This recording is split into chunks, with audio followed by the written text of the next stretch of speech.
and to legislative matters. In what many observers see as lessons learned from past legislative setbacks, the House of Representatives has concluded amendments to the Electoral Act while ahead of the next general election cycle. Now, lawmakers say the early action is aimed at avoiding previous delays that resulted in withheld presidential assent, while also responding to long-standing concerns over electoral credibility, especially among young Nigerians. Right now, we go live to News Central's Idong Joseph, who is on standby to give us more information on this. Idong, beyond finishing early, what are the key changes in these amendments, and how do the lawmakers say that they will strengthen the credibility of future elections ahead of the forthcoming elections?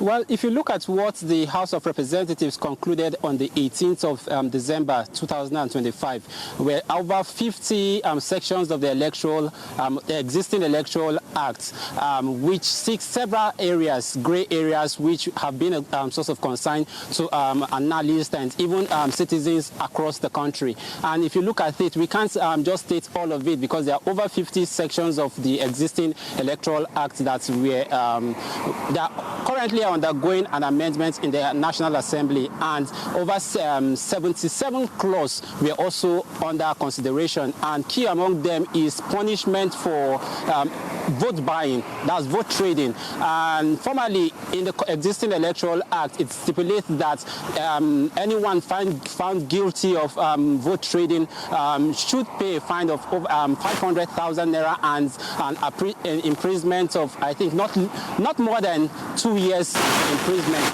But the existing the proposal now in the National Assembly, which the House of Representatives has concluded its own part, is seeking 5 million naira, a minimum payment of 5 million naira fine for anyone found guilty of vote trading, and not less than 2 years imprisonment, meaning a person can be imprisoned for more than 2 years when found guilty in vote trading. And also, looking at it again, there is also a proposal for ensuring transmission of election results from the polling units electronically in real time.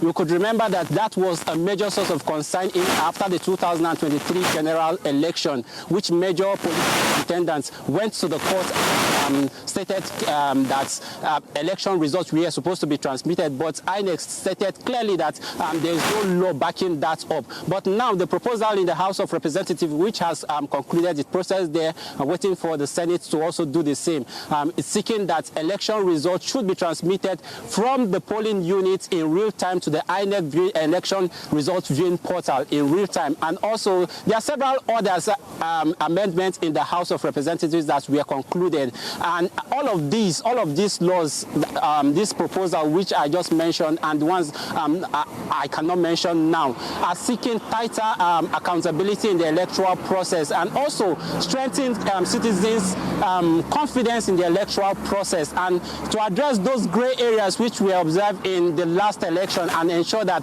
that does not repeat itself in the coming election. And that's why they had to finish the process on time, ending of last year, because they were supposed to also consider the constitutional amendment bills also, which are in the House of Representatives and also in the Senate.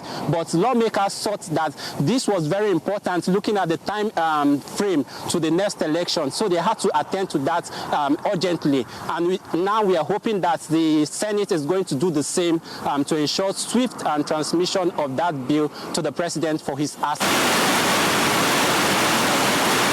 Let us consider some of the past setbacks. How confident is the House that these amendments will receive a presidential assent without delay this time around?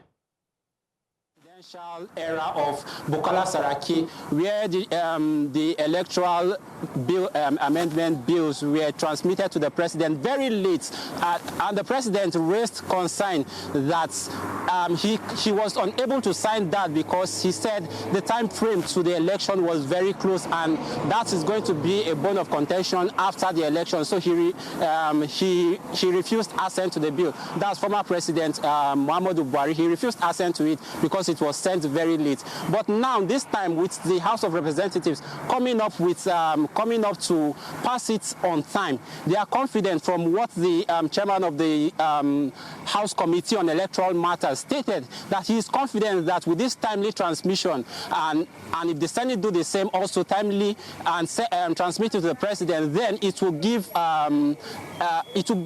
stronger credibility and accountability to the election process of the country. Idong Joseph there giving us an update on the electoral reforms where the House of Reps conclude on amendment for 2026. And definitely News Central will keep you up to date.